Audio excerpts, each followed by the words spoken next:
New India cooperative bank के ग्राहकों को बड़ी राहत मिली है। आरबीआई ने खाते से 25,000 रुपए निकालने की अनुमति दे दी है। 27 फरवरी से बैंक के जो ग्राहक है वो अपने पैसे निकाल सकेंगे। बैंक के 50% ग्राहक अपनी 100% जमा राशि निकाल सकेंगे। 13 फरवरी को आरबीआई ने न्यू इंडिया कोऑपरेटिव बैंक पर प्रतिबंध लगा दिया था। ये बैंक पर प्रतिबंध इसलिए लगाए गए थे क्योंकि बैंक में कुछ वित्तीय गड़बड़ियां पाई गई थी, जिसकी जांच के लिए आरबीआई की तरफ से यह कदम उठाया गया। बैन लगाने के बाद आरबीआई ने बैंक के बोर्ड ऑफ डायरेक्टर्स को 12 महीनों के लिए भंग भी कर दिया था। बैंक से जुड़े मामलों के प्रबंधन के लिए भारतीय स्टेट बैंक मतलब कि एसबीआई के पूर्व मुख्य महाप्रबंधक श्रीकांत को प्रशासक के रूप में नियुक्त भी किया गया था। प्रतिबंध लगाने के फैसले के बाद बैंक ने कहा था कि ग्राहकों के जो पैसे हैं वो पूरी तरीके से सुरक्षित है और उन्हें कोई भी परेशानी नहीं होगी। हालांकि उस दरमियान जो ग्राहक थे वो बैंक से ना तो पैसे निकाल सकते थे और ना ही बैंक में पैसे जमा कर सकते थे।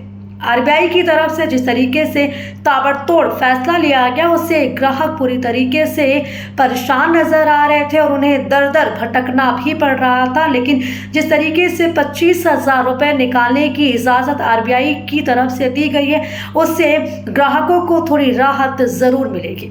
आपको बता दें कि ये जो बयान है वो 24 फरवरी को आरबीआई की तरफ से जारी किया गया और कहा गया है कि ग्राहक अपना पैसा बैंक के ब्रांच या फिर एटीएम से भी निकाल सकते हैं। इस बैंक के कुल 28 ब्रांचेस है, जिसमें से ज़्यादातर जो ब्रांच है वो मुंबई रीजन में है और ऐसे में ये फैसला आरबीआई की तरफ से लिया गया है। जिस तरीके से भारी संख्या में जो ग्राहक है वो इस बैंक से जुड़े हुए थे और जब ये फैसला आरबीआई की तरफ से सामने आया तो हर कोई पूरी तरीके से घबराया हुआ था। इसके साथ ही साथ जिनके लॉकर्स इस बैंक में थे उन्हें टोकन दिया गया था और वो टोकन के जरिए अपने लॉकर से जो सामान थे वो निकाल सकते थे, लेकिन पैसों की जो निकासी थी वो नहीं कर सकते थे। हालांकि बैंक के लिए भी जो कई गाइडलाइंस है वो आरबीआई की तरफ से जारी किए गए हैं, लेकिन अब ऐसे में ये देखना होगा कि आगे किस तरीके से आरबीआई की तरफ से इस पूरे मामले को लेकर जांच किया जाता है, जिससे